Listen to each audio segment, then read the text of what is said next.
Eskolara ekartzen dugun hamaiketako aztertzen aritu gara.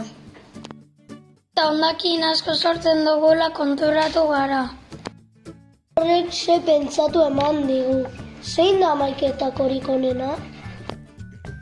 Galderari erantzuteko ekartzen ditugu hamaiketakoen bilgarrien degradazioa ikertuko dugu. Bilgarri desberdinak, lurra, ontzia eta ura. Nola egingo dugu gure ikerketa?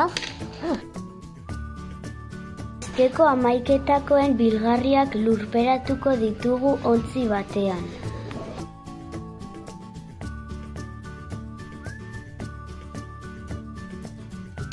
Aluminiozko papera, fruta, azala eta plastikozko bilgarria. Ur pizka bat botako dugu egunero.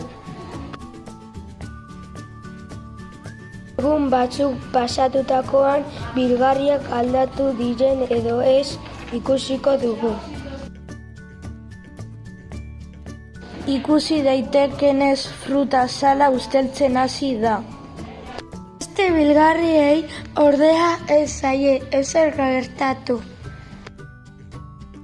Esan nahi du plastikoa eta aluminio paperak denbora asko behar dutela desagertzeko.